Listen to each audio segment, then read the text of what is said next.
Une voix murmure dans l'ombre. Elle ne parle pas fort, mais elle sait déjà. Elle observe un jeune garçon, encore inconscient de ce qu'il va devenir. Elle scrute ses gestes, ses silences, ses réactions. Elle teste sa peur.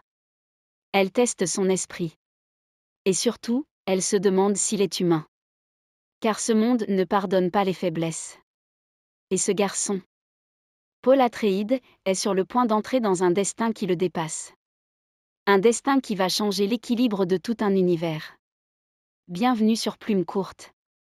Paul vit sur la planète Caladan, un monde humide, paisible, gouverné par son père, le duc Leto Atreides. Il grandit dans un environnement noble, entouré d'enseignements exigeants. Sa mère, Dame Jessica, n'est pas une simple concubine. Elle appartient à un ordre mystérieux, les Bene Gesserit, des femmes capables de manipuler le corps et l'esprit avec une précision terrifiante. Depuis son enfance, Paul est formé à tout.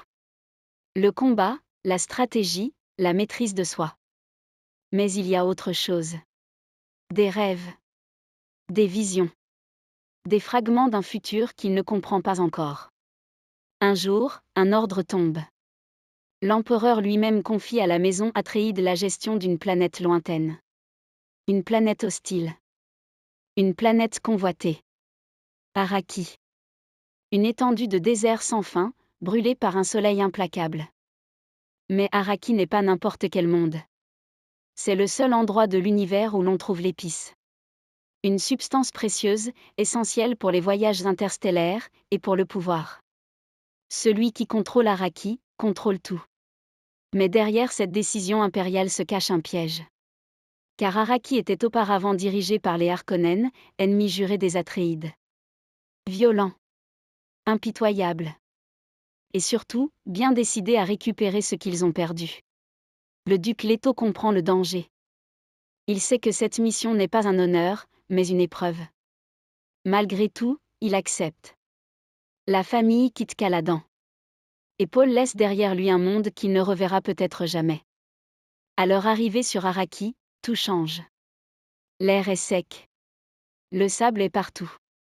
Le moindre faux pas peut coûter la vie. Les habitants, les Fremans, vivent cachés dans le désert. Ils maîtrisent cet environnement que les étrangers ne comprennent pas. Ils parlent peu, mais observent tout. Et surtout, ils attendent. Car dans leur croyance, un Messie doit venir. Un sauveur. Quelqu'un capable de transformer leur monde.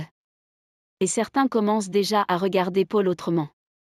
Pendant ce temps, les tensions montent. Le duc Leto tente de s'imposer avec justice. Il veut gagner la confiance des Fremans. Il refuse les méthodes brutales des Harkonnen. Mais le piège se referme. Un traître est parmi eux. Et une nuit, tout bascule. Les Harkonnen lancent une attaque massive. Avec l'aide secrète de l'empereur. Les défenses tombent. Les soldats sont submergés. Le chaos envahit Araki. Le duc Leto est capturé. Et Paul, avec sa mère, doit fuir. Dans le désert. Sans protection. Sans repère. Seulement le sable. Le vent. Et la mort qui rôde. Ils avancent. Apprennent à survivre.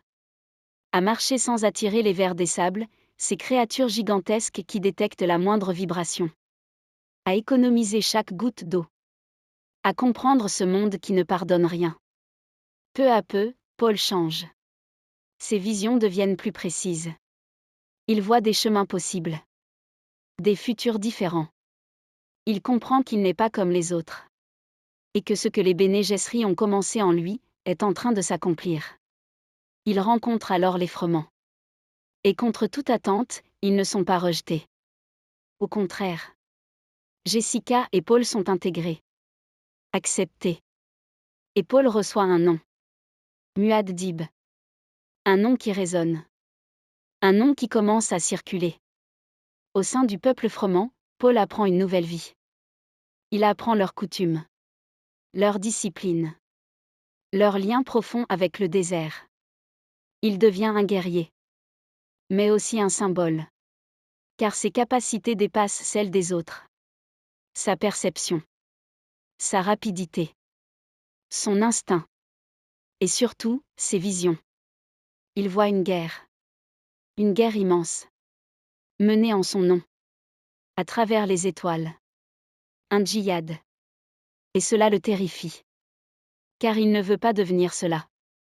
Mais chaque choix qu'il fait semble le rapprocher de ce futur. Le temps passe. Paul s'attache au froment. À leur chef, Stilgar. À Shani, une jeune femme du désert, forte, libre, déterminée.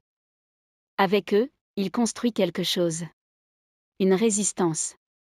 Une force capable de frapper les Harkonnen. Il mène des attaques. Précises. Rapides. Dévastatrices. Les convois d'épices sont détruits. Les ressources diminuent. Les Harkonnen commencent à vaciller.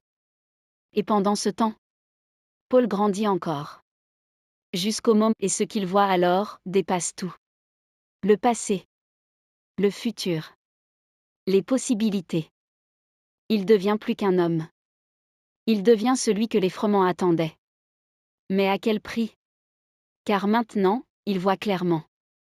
La guerre est inévitable. Et il en est le centre. Les Harkonnen ne tiennent plus. L'empereur intervient. Il descend lui-même sur Araki, avec ses troupes d'élite. Pour écraser définitivement cette rébellion. Mais il arrive trop tard. Car Paul est prêt. Il lance l'assaut final. Les Froment surgissent du désert. Portés par la tempête. Guidés par celui qu'ils considèrent désormais comme leur messie. La bataille est brutale. Les forces impériales sont submergées. Les vers des sables sont utilisés comme des armes vivantes. Et en quelques heures, l'équilibre bascule. Paul affronte les chefs ennemis. Il fait tomber les Harkonnen. Et face à l'empereur, il ne recule pas. Il impose ses conditions. Il réclame le trône. Et pour sceller cette victoire, il épouse la fille de l'empereur. Un geste politique. Froid. Nécessaire. Mais qui laisse derrière lui une vérité plus sombre. Car même victorieux, Paul sait. Il sait que ce n'est que le début. Que la guerre qu'il a vue va se produire. Que son nom va devenir un cri. Une bannière. Et une menace. Et dans le silence du désert, Muad'Dib regarde l'horizon. Il a gagné. Mais il a aussi ouvert une porte. Une porte qu'il ne pourra plus jamais refermer.